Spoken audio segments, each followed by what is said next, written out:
Thank you, and thank you, Ron and Noreen. I'm so happy to be reading here, and I'm glad to discover this place.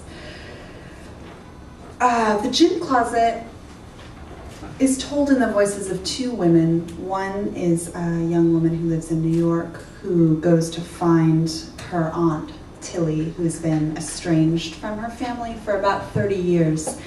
And the section of the book I'm going to read from is after they've found each other and they're starting to make a life together in San Francisco. And this section is told from Stella's perspective. Stella is the younger niece, and I suppose what you need to know is that she calls two men during this scene, and the first man is her brother, and the second man is her cousin, who she's just moved in with. After every shift, I drove home through the Tenderloin and parked in a private lot at 4th and Bryant, 2 blocks from the apartment. The neighborhood was thick with car theft. Windows were broken for a few cents change. Usually, I had to open the lot's fence with a key, but one night it wasn't locked. I saw a small crowd gathered around a steel drum fire. One guy leaned against the side of a dark Jeep, or maybe it was a woman, tipping a bottle of something into his mouth, or hers. I couldn't catch the shape, wine or a 40, but I saw firelight glinting on the glass. I got nervous. I circled the block once, thinking, should I stop? Am I crazy? And finally drove in. There were 4 of them. Now I could see each figure clearly. One was leaning down toward a car window, and I wondered if that meant there was someone inside, a 5th, napping or fiddling with the car stereo. I could hear faint music, something electronic and jagged like a seismograph, moving one of those men like a puppet. He raised his arms and writhed like a shaman under the streetlight. It didn't have to be complicated. I'd park, and then I'd open my door, and then I'd close it behind me. I'd walk to the street. I wouldn't lob my fear at them the way you can, the way I'd done, casting glances over hunched shoulders. I'd walk away. 3 of them turned to face my car and clinked bottles. The shaman kept dancing, still glimmering under his yellow spotlight. The one against the Jeep wasn't a woman, I could tell.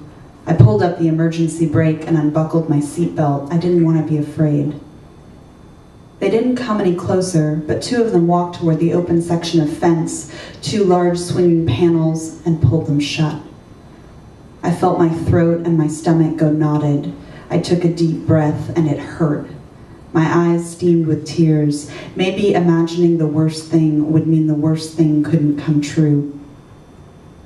I checked the rearview mirror. The dancing man wasn't dancing anymore. The other guys were standing by the fence they'd closed. I pulled out my phone. I needed to bring another voice inside the fence. I needed that voice to tell me what to do. Stella? Tom's voice was gruff with sleep. I'm in the middle of something, I said. I'm a little scared.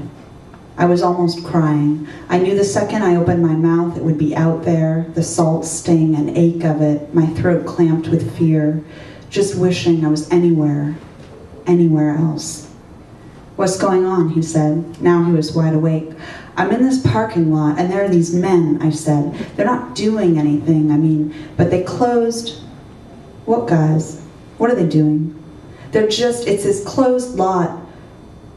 Do you think they might hurt you? I think they want to scare me, I said. I think they might want that. I didn't say the words homeless or black, though I could see they were both. This wasn't about that. This was about women and men together in the dark. What might happen? I need to go, I said. Call me back, all right? Let me know you're okay. I hung up. I called Abe. He picked up on the 4th ring. I'm sorry, I said. My voice was shaking. I know it's late. It's Stella. You sound strange. I'm at a parking lot on Bryant. There are some guys. I need you to come. Jesus Christ, yeah, I'm coming. Are you hurt? Did someone hurt you? Just come, I said, please. I hung up the phone but kept it close to my ear. I called my own answering machine so it would look like I was talking to someone. I kept checking the rearview mirror. The guys had wandered a little farther from the fence, but it was still closed. They hadn't wandered far. One of them climbed onto a small blue sedan and started jumping on the hood. I listened to my messages. This is Alice calling your Connecticut cave. This is your mother, and I think you're on the road. This is Tilly. I think the beep already happened. I think you're coming home at 3. I hung up. I checked the mirror again. Now the man was cross-legged on the roof. He hurled his bottle at the window of a nearby car.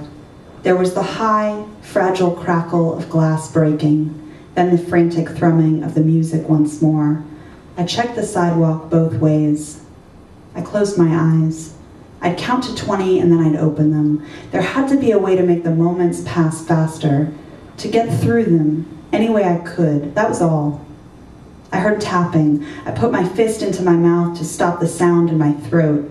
I was an animal, my stomach rising raw and fast. I wasn't making choices, just listening to the fear. It was Abe. I could see his big white pupils, one hand pushing his glasses up his nose. I opened the passenger side and he slid in. I leaned across and grabbed whatever parts of him I could, his cold hand, his solid thigh. I pulled his shoulders close and gripped hard. Now I was really crying, throat heaving into something like hiccups. Thank you. Hey, he said, sorry I scared you. You didn't scare me. Looks a little sketchy down here, he said, kind of a bonfire situation.